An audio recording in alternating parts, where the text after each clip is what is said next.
जो क्यारी है आपकी ये कितने रुपए की होगी?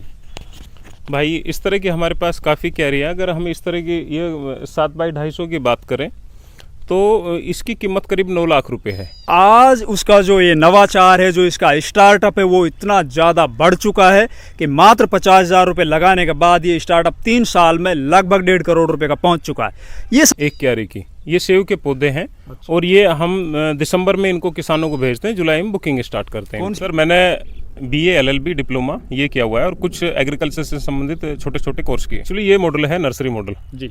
हाँ, इस पे हम उच्च गुणवत्ता के पौधे तैयार करते हैं और फिर किसानों तक देते हैं। मैंने शुरुआत की बाग लगाने से कि मैं एक बाग की प्लानिंग करने लगा। उसके दौरान मैंने काफ़ी संस्थाओं से संपर्क किया, किसानों से मिला और बाग के लिए ज़मीन चिन्हित की, लेकिन कुछ समस्याओं की वजह से मैं नहीं लगा सका। सबसे बड़ी समस्या थी कि प्लांट मटेरियल उच्च क्वालिटी का नहीं मिलना। ये मेरी नहीं है, हर किसानों की। क्योंकि मैं जब किसानों से मिलना स्टार्ट किया, यूनिवर्सिटियों में जाना किया, तो उस दौरान पता लगा कि जो मटेरियल जो पौधा किसानों को मिलता है उसमें मिक्स वैरायटी आ जाती है या देसी आ जाती है, तो किसानों को 3-4 साल बाद उसको उखाड़ना पड़ रहा है। दोस्तों, अनिल भाई ने अपने खेतों के अंदर बाग स्थापित करने के लिए काफ़ी नर्सरियों के अंदर संपर्क किया, लेकिन इसने देखा कि उन नर्सरियों के अंदर पौधे हैं वो मिक्स मिल रहे हैं, कहीं पर भी बढ़िया क्वालिटी के प्लांट है वो मिल नहीं पा रहे हैं। फिर इसने सोचा कि यार वास्तव में किसानों के साथ धोखा हो रहा है और अपन को अब ऐसा काम करना है जिससे किसानों को सही दिशा और दशा दिखाई जाए। उनके खेतों के अंदर बढ़िया क्वालिटी के उच्च गुणवत्ता वाले पौधे लगाए जाए, जिनकी बदौलत किसान बढ़िया अर्निंग कर सके। भाई फिर मैंने इसके बारे में काफ़ी ट्रेनिंग वगैरह लेना शुरू किया, तो फिर सोचा कि क्यों ना नर्सरी की जाए।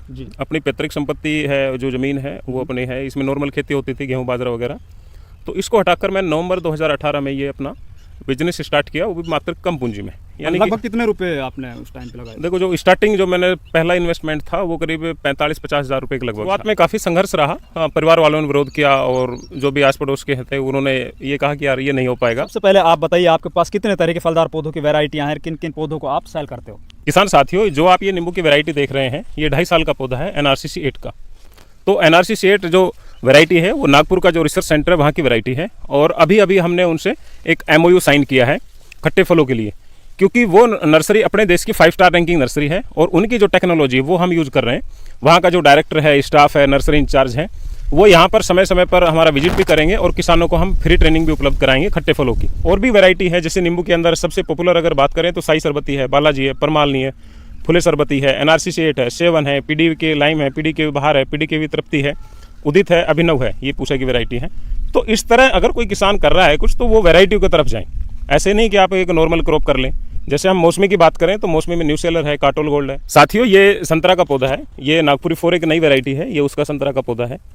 ये देखिए, ये मात्र 2 साल का है अभी से, ये छोटा पौधा है। तो इसमें हमने कुछ संतरा अपने सैंपल के लिए रखी है और आगे हम और दिखाते हैं पौधे आपको। दोस्तों, जहाँ पे मैं बैठा हूँ ना, ये सेब का पौधा है और इसके अंदर आप देख पा रहे होंगे सेब का जो फल है ना वो लगा हुआ है। ये कितने दिन का पौधा है, किस टाइप का, कौन सी वैरायटी है? M7 रूट स्टॉक है और डोरसेट गोल्डन वैरायटी है। 1 साल की उम्र है इसकी। अभी तक आपने कितने जगह पर सेब के पौधे वो लगवाए हैं? अधिकतर मैंने ऑल इंडिया भेजे हैं। ऑल इंडिया इसको हम जुलाई से बुकिंग करते हैं। सेब, आड़ू, आलू बुखारा, बादाम, अखरोट और परसिमन वगैरह, और कुछ जगह कीवी का भी ट्रायल चल रहा है। तो वो हम जुलाई से बुकिंग करते हैं, दिसंबर में हम इनको कोरियर से भेजते हैं किसानों को। अनिल भाई, इसको एक बार आप काट कर थोड़ा टेस्ट कराइए यार, किस तरह का है ये? भाई डोरसेट गोल्डन वैरायटी है जी। कौन सी वैरायटी है? डोरसेट गोल्डन जी, गोल्डन कलर का है। आप देख रहे हो तो ये इसका एक कलर है जी। देखो जो चमक है इसकी, गोल्डन। हाँ, ये प्राकृतिक है और अभी से इसका साइज बढ़ना था जी। अब मैं आपको टेस्ट करा देता हूँ।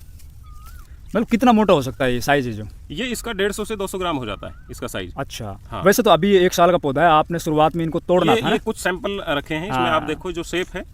दोस्तों देखते हैं खा के इसको कैसा कुछ है ये। लो जी, आप भी खाओ। वही सेब जो अपन बाजार से लेके खाते हैं वही सेम टेस्ट है दोस्तों, बस साइज है ना वो थोड़ा छोटा है। अनिल भाई बता रहे हैं कि इनको अभी अपन को तोड़ना था, क्योंकि ये 1 साल का पौधा है और शुरुआत के अंदर अगर अपन 2 साल तक पौधे के अंदर कोई भी फ्रूट आए उनको तोड़ते रहेंगे तो पौधा है वो ऊपर की तरफ बढ़ता रहेगा, वो अच्छे से ग्रो करता रहेगा। लेकिन इसने कुछ सैंपल के लिए ये सेब के जो फल हैं उनको बचा कर रखा पौधा है और इसकी जो किस्म है वो है ब्लैक किस्म, ये ब्लैक एशिया बोलते हैं इसको। और ये मई से पकना स्टार्ट हो जाता है और इसको डेली खा सकते हैं। डेली इसमें पकते हैं, जितने पत्तियां हैं इसमें इतने फ्रूट आते हैं। आप देखें काफ़ी फ्रूट लगे हुए हैं दोस्तों। कोई भी पत्ती आप उठाएंगे, जैसे मैं इसमें कहीं तोड़ता हूँ, पके हुए भी हैं कुछ। हाँ, नीचे की तरफ से पकते हुए चलेंगे ना, ऊपर की तरफ। हाँ, नीचे से पकते हैं, ये है। तो अंजीर हैं इनके पके हुए हैं। बात क्या है कि जो नॉर्मल नर्सरियाँ हैं जिन पे मिक्स फ्रूट मिल रहे हैं, जिन पे जो इंडोर आउटडोर सब कुछ मिल रहा है, उन नर्सरियों से आप बचें। क्योंकि वो ऐसे सोर्स से पौधे उठाती है जो सबसे सस्ते हों और जल्दी फ्रूटिंग दे और किसानों को उसको देख के स्टार्टिंग में तो खुशी मिल जाए, लेकिन बाद में फिर उनको लॉस उठाना पड़ता है। तो वो जो गवर्नमेंट ऑथराइज है या आपको कोई विश्वसनीय ऐसा बंदा है जो स्पेशल 2-3 क्रॉप तैयार कर रहा है, वहाँ से पौधा ले। अब जैसे हम जिस पौधे के पास खड़े हैं ये थाई लेमन है, नींबू का पौधा है। नींबू का पौधा है, आप देख रहे हो। अब जून स्टार्टिंग है और इसमें फ्रूटिंग बहुत है। 2 साल का पौधा है, इसको हम कटिंग वगैरह कर दिया है। अब नहीं ये देखे तो इसमें एक साथ ही 5 लगे हुए हैं एक गुच्छे में, तो ये 10 भी हो सकते हैं। और ये नींबू अब मार्केट के लिए तैयार है इतना साइज, लेकिन अभी से पक्का नहीं है, अभी से और साइज होगा। ये सीडलेस के नाम से आता है। तो इसमें क्या है कि काटेंगे तो इसमें 70 बीज तक भी निकल सकते हैं गर्मियों में। अच्छा। हाँ, और सर्दियों में इसमें कोई बीज नहीं बनेगा। ये भी मौसम के अनुसार मौसम के अनुसार इसमें बीजों की संख्या कम ज्यादा हो जाती है। इसको किसान लगाए या ना लगाए?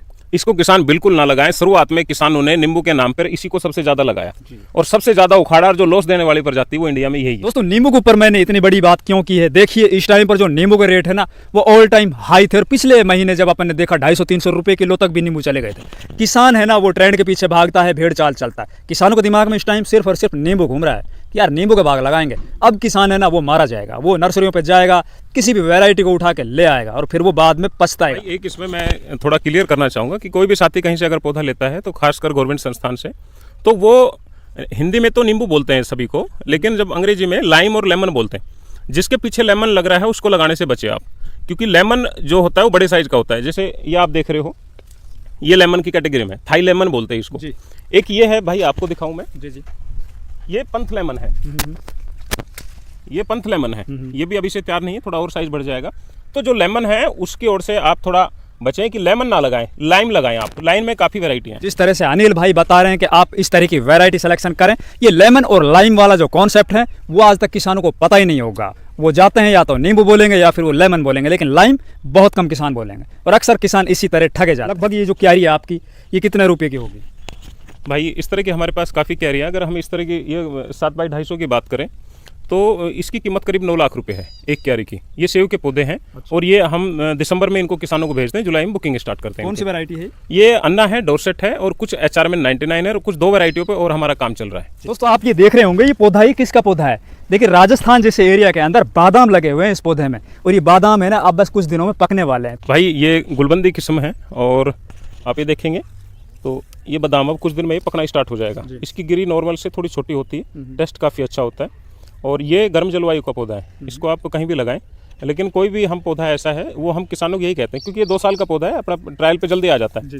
तो स्टार्टिंग में ये कम 10-20 पौधे लगाकर अपनी अच्छी शुरुआत करें और उसके बाद बड़े लेवल की सोचिए जब एक बार सैंपल आ जाए। दोस्तों ये पौधा देखिए, ये आड़ू का पौधा है और ये आड़ू है ना बस अब पकने वाले हैं, धीरे धीरे ये इनका कलर है ना वो रेड होता जा रहा है। भाई एक्चुअली ये अभी फॉरेन से इम्पोर्ट हुए प्लांट है और इन पर ट्रायल चल रहा है और हम अगर इन आड़ू की वैरायटियों का चयन करें तो वो मई में ही हार्वेस्ट हो जाती है और हमें अच्छा पैसा दे जाती है। उसमें नंबर 1 है साने पंजाब है, प्रभात है। तो ये 2 वैरायटी है, ये अपने गर्म जलवायु के लिए सबसे बेस्ट है। कोई किसान अगर राजस्थान, MP, UP, महाराष्ट्र यहाँ पे कोई लगाना चाहता है तो इन वैरायटियों पे जा सकता है, बहुत अच्छी वैरायटी है। आपके पास इस तरह के टोटल वैरायटी? हाँ, इनके पौधे हमारे पास उपलब्ध हैं। वो ये जुलाई से हमारी बुकिंग स्टार्ट होती है, दिसंबर में हम डिलीवरी करते हैं ऑनलाइन। किसान साथियों, आम की बात करें तो आम की डिमांड आज के दिन सबसे ज़्यादा है और वो उन वैरायटियों की है जो अभी नई रिलीज हुई है, जिनकी कलर वैरायटियाँ हैं। जैसे हम बात करें अरुणिका, अंबिका, लालिमा और श्रेष्ठा, पीताम्बर, सूर्या, ये नई वैरायटियां हैं। तो ये कलरफुल वैरायटी है। इनका जो आम है वो पीस के हिसाब से बिकेगा। जैसे अल्फांसो का बिकता है कि हर आम का 60 रुपये 100 रुपये इतना एक आम का पीस होता है, इसी तरह इन वैरायटियों का आपने कलरफुल वैरायटियां हैं एक्सपो वगैरह में देखने को मिलेगी, बाकी आम दुकानों पर नहीं, क्योंकि या तो एक्सपोर्ट हो जाती है या मार्केट में पहुंचते ही तुरंत बिक जाती है। साथियों अब हम जो बात कर रहे हैं वो अमरूद की वैरायटी की बात कर रहे हैं। अमरूद की अगर हमारी पुरानी 2 वैरायटी है, इलाहाबादी सफ़ेदार, L49, ये काफ़ी पॉपुलर वैरायटी है और आज भी काफ़ी क्षेत्रों में अच्छा चल रही है। लेकिन कुछ नई वैरायटी आने के कारण उनका धीरे धीरे एरिया कम हो रहा है, अब नई वैरायटियों का बढ़ रहा है। नई वैरायटियों की हम बात करें तो आज के दिन सबसे ज़्यादा डिमांडेड जो वैरायटी हो ताइवान पिंक है। दूसरे नंबर पर अगर हम हरियाणा, राजस्थान, UP की बात करें तो एक हिसार सफ़ेदा वैरायटी है, चौधरी चरण सिंह यूनिवर्सिटी हिसार ने उसको रिलीज़ किया है। काफ़ी अच्छी मीठी वैरायटी है, शाइनिंग बहुत अच्छी है। और एक अगर रेड में लेना चाहते हैं तो सुर्ख है, पहले रेड में आता था ललित की जगह हिसार सुर्खा भी काफ़ी अच्छा चल रहा है। किसान साथियों हम बात करते हैं अंगूर की, ग्रेप, तो इसकी काफ़ी अच्छी वैरायटियाँ हैं हमारे पास और इनका सबसे अच्छा काम 2 यूनिवर्सिटियों ने किया है, पंजाब एग्रीकल्चर यूनिवर्सिटी और दिल्ली पूसा। इन्होंने कुछ वैरायटियाँ निकाली है, जैसे उर्वशी है और तुषार है, नवरंग है, पूसा सीडलेस है और भी वैरायटी है, परलेट है, ये भी बहुत अच्छी वैरायटी है। तो आप इन वैरायटियों पर जा सकते हैं। अंगूर का धीरे धीरे रकबा बढ़ने लग रहा है, किसानों का रुझान बढ़ रहा है, लेकिन कारण क्या है इसके अच्छे पौधे नहीं मिलते। आम नर्सरी में जो पौधे मिलते हैं वो महाराष्ट्र की वैरायटी है, जो वहाँ के क्लाइमेट में सेट है। यहाँ आते ही वो वैरायटियाँ अपना जो ओरिजिनल टेस्ट है वो खो देती है और किसान को उसमें लॉस उठाना पड़ता है। साथियों, ये अनार का पौधा है। अनार में सबसे अच्छी जो वैरायटी मानी जाती है वो भगवा सिंदूरी होती है। ये दोनों नाम अलग अलग भी बोलते हैं इसको, भगवा और सिंदूरी, जो कि एक ही वैरायटी है। ये महात्मा फुले कृषि विद्यापीठ, राहुरी, अहमदनगर, महाराष्ट्र की वैरायटी है, काफ़ी अच्छी है। एक अब इसी का रूप है, वो है सोलापुर रेड, वो भी काफ़ी अच्छी वैरायटी है। आप इन वैरायटी का चयन कर सकते हैं। ये मीडियम साइज का फ्रूट है और जल्दी पकता है और अंदर से रेड। अब बात करते हैं दोस्तों, अगर कोई किसान अपने खेतों के अंदर बागवानी करना चाहता हो, वो इस तरह के बाग है वो स्थापित करवाना चाहता हो, तो वो यहाँ पर किस तरह से पहुँचे? किसान साथियों, मेरा जो नर्सरी का एड्रेस है वो गांव सीथल, नज़दीकी शहर भिवाड़ी, जिला अलवर, राजस्थान। यहाँ पर जयपुर से मेरा 200 किलोमीटर है जो दूरी है, दिल्ली से 80 किलोमीटर, गुड़गांव से 35 किलोमीटर है। तो ये एक जो बड़े शहर है उनसे दूरी है। और